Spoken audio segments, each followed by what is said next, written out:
Kyiv के ब्रोवरी में यह हेलीकॉप्टर गिरा है, तो इसके बारे में हम आपको बताते हैं। कीव के ब्रोवरी में यह हेलीकॉप्टर यह गिरा, जिसमें 16 लोगों की मौत हो गई और 16 लोगों में गृह मंत्री भी शामिल है। यूक्रेन के गृह मंत्री इसमें शामिल थे।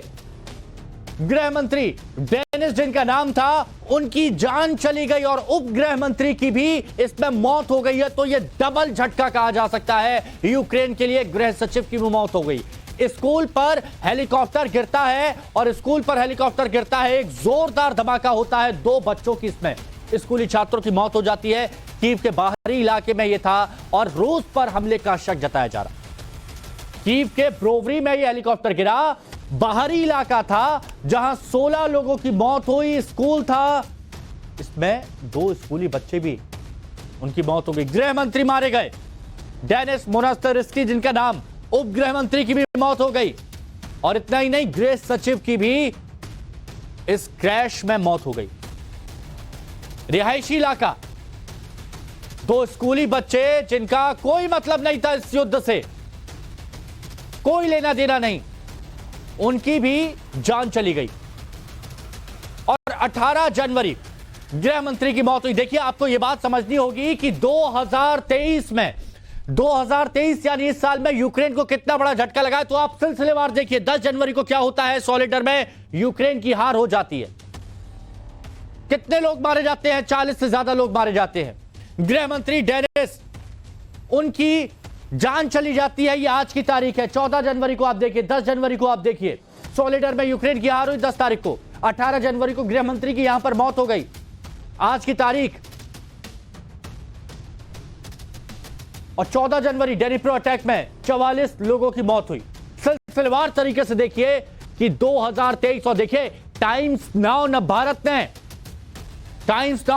ने आपको बताया था कि 2023 में व्लादिमीर पुतिन, रूस के राष्ट्रपति व्लादिमीर पुतिन एग्रेसिव होने वाले हैं, यूक्रेन का काम तमाम करने के लिए हर कोशिश करेंगे, और ऐसा ही यहां पर नजर आ रहा है। और ये आपको समझना जरूरी है, ये आपको हम बताएंगे कि यूक्रेन को आखिर कितना नुकसान हुआ है इस युद्ध में। तो इस बात को आपको बता रहे हैं।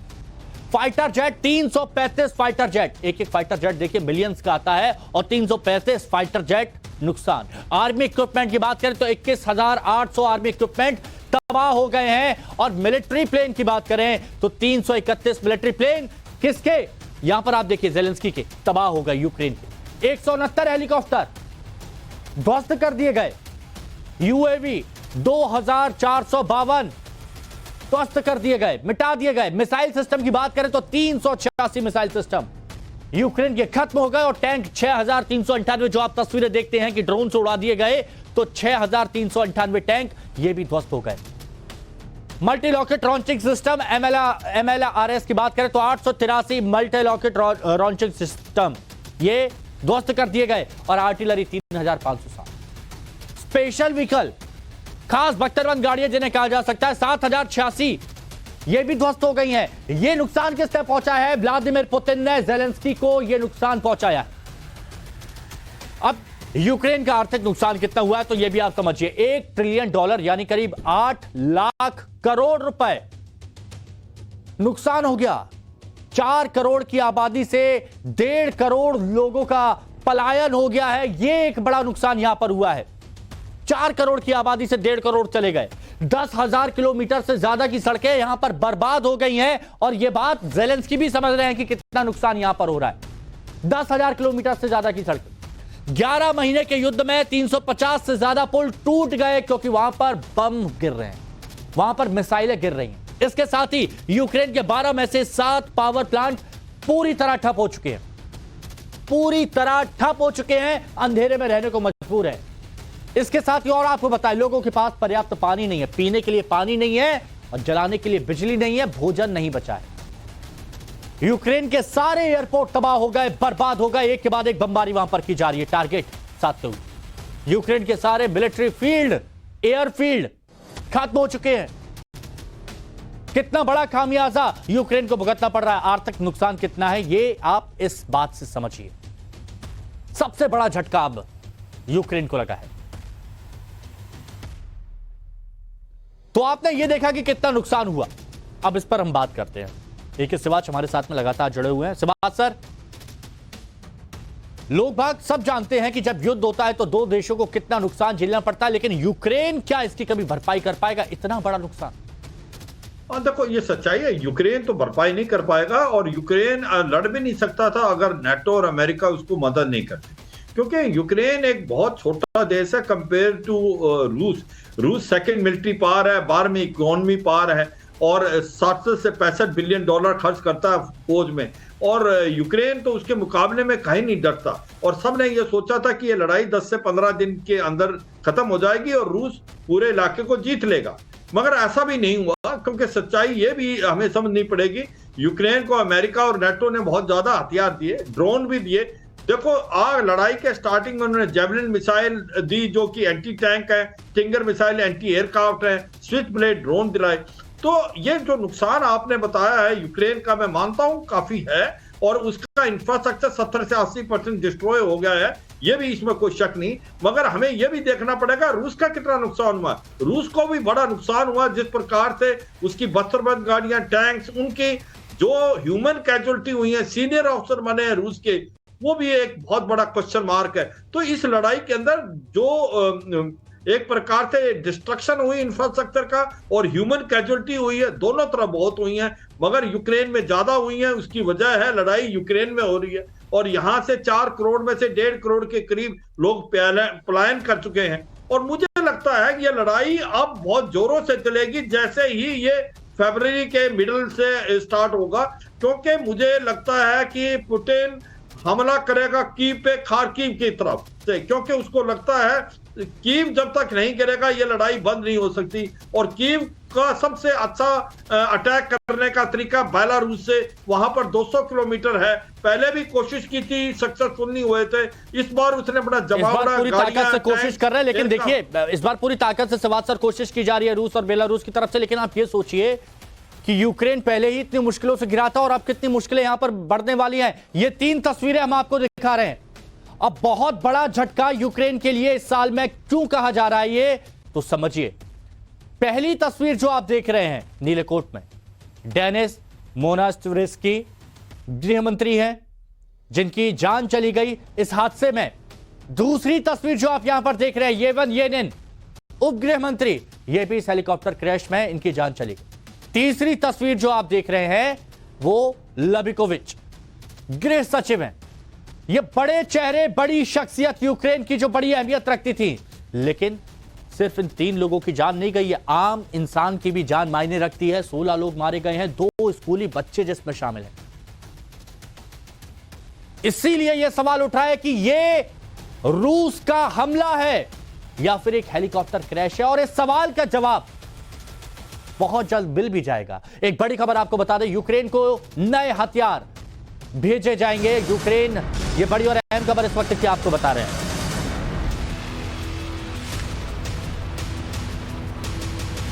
यूक्रेन को नए हथियार भेजेंगे।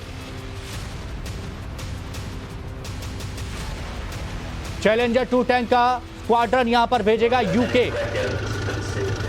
यूके यानी यूनाइटेड किंगडम यूक्रेन को नए हथियार भेजेगा। और इसमें क्या क्या होगा, इसमें क्या क्या होगा ये हम आपको बता रहे हैं। 1 लाख तोप के गोले, 100 एडवांस मिसाइल, और इसके साथ ही 8 AS-90 बंदूक, दर्जनों ड्रोन। चैलेंजर 2 टैंक का स्क्वाड्रन भेजेगा। एक स्क्वाड्रन में 12 मान के चलिए।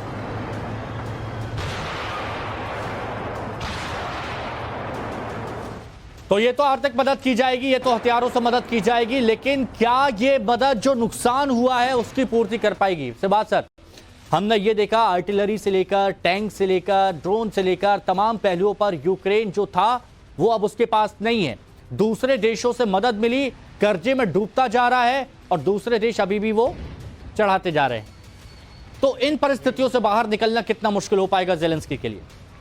हाँ बिल्कुल, देखो इसमें कोई शक नहीं कि जो भी लड़ाई लड़ रहा है वो उसको तो खुद तो कुछ था नहीं, ये बाहर से ही उनको हथियारों से मदद मिल रही है, नाटो से, अमेरिका से। मगर ये भी सच्चाई है कि इसको आधुनिक से आधुनिक हथियार मिल रहे हैं, कि जिस प्रकार से चैलेंजर मेन बैटल टैंक है यूके का, वो भी आ रहा है एक स्क्वाड्रन, इसी प्रकार से लेपर्ड भी आ रहा है जो कि जर्मनी देगा, एयर डिफेंस सिस्टम, पेट्रोइड मिसाइल भी आ रही हैं, बस्तर गाड़ियां, उसके बाद अम्यूनिशन भी आ रहा है, नहीं, ये तो रॉकेट भी आ कर्ज रहे हैं। चढ़ता जा रहा है ना सर। हाँ नहीं, वो तो मैं बता रहा हूं, जो बात ऐसी है कि ये कर्ज अब ये देखें कि कर्ज आएगा तो अभी हाथ खड़े कर दे, वो तो होने वाला नहीं है। वो तो क्या लोन देगा, क्या सॉफ्ट लोन होगा, वो हमें नहीं मालूम। मगर ये सच्चाई है, जब तक यूक्रेन को हथियार मिलते रहेंगे, यूक्रेन लड़ता रहेगा। इसका एक ही समाधान है, जो कि एक तो कहीं ना कहीं जो रूस है वो कीव को घेरा डाल के कीव को पकड़ ले, तो मेरा लगता मान जाए, या हथियार बंद हो। मगर वो नेटो और अमेरिका हथियार देने बंद नहीं कर रहा, इसीलिए ये प्रॉब्लम है। और ये भी मैं मानता हूं, सच्चाई क्या है कि अमेरिका का एम है किसी प्रकार से रूस को इकोनॉमिकली और मिलिटरी कमजोर करना। इसको भी मान के चलो हिमांशु, इसमें भी कुछ ना कुछ सच्चाई है। क्या हो रहा है, एक अकेला देश 11 महीने नहीं लड़ सकता। हम तो 10 से 15 दिन की लड़ाई लड़ चुके हैं बस। और तो ऐसे में होगा क्या कि जिस प्रकार से इनको हथियार यूक्रेन को दिए जा रहे हैं, यूक्रेन लड़ रहा है, और ऐसे में इकोनॉमी पे इंपैक्ट हो रहा है रूस की पे, और उसकी मिलिट्री पावर पे भी, क्योंकि उसको भी हथियारों की कमी है। अब ड्रोन जो वो ईरान से ले रहा है, नॉर्थ कोरिया से भी हथियार ले रहा है, उसका जो वार वेस्टेज रिजर्व है उसका भी इस्तेमाल किया है। तो ये लड़ाई तो दोनों देशों के लिए बहुत नुकसान है। बहुत बढ़िया। और ये एक तस्वीर अभी आपको दिखा देते हैं, इसके बाद सर दोबारा आपके पास आऊंगा। लेकिन ये तस्वीर आप देखिए, ये हेलीकॉप्टर क्रैश जो हुआ है उसकी सबसे ताजा तस्वीर, सबसे नई तस्वीर जो हम टाइम्स नाउ ऑफ भारत अपने दर्शकों तक पहुंचा रहे हैं। इस तस्वीर को अगर आप देखेंगे तो आप देखिए कि कितना बड़ा भयंकर हादसा ये था। दूर दूर तक सिर्फ और सिर्फ आग की लपटें आपको नजर आएंगी। यहां पर आपको सिर्फ ऐसा लग रहा है जैसे कोई ज्वालामुखी फट गया हो।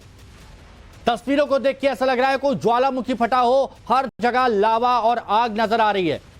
और ये देखिए, इमरजेंसी वर्कर्स यानी जो आपातकाल सेवा जो होती है, वहां अचानक से सभी जो वर्कर्स हैं वो पहुंच गए हैं, राहत बचाव कार्य में जुटे हुए हैं, क्योंकि 16 लोग मारे गए हैं, 2 स्कूली बच्चे हैं। लेकिन रिहायशी इमारत स्कूल पर ये हेलीकॉप्टर क्रैश हुआ है, तो हो सकता है कि अभी बहुत सारे लोग यहां पर फंसे हों, उनको निकालने की कोशिश की जा रही है। लेकिन इस तस्वीर को आप देखेंगे तो आप समझेंगे, और सवाल भी उठेंगे इस तस्वीर को देख के, क्या सिर्फ हेलीकॉप्टर क्रैश से ऐसी तस्वीर बन सकती है, या फिर इसके पीछे की कोई और वजह है?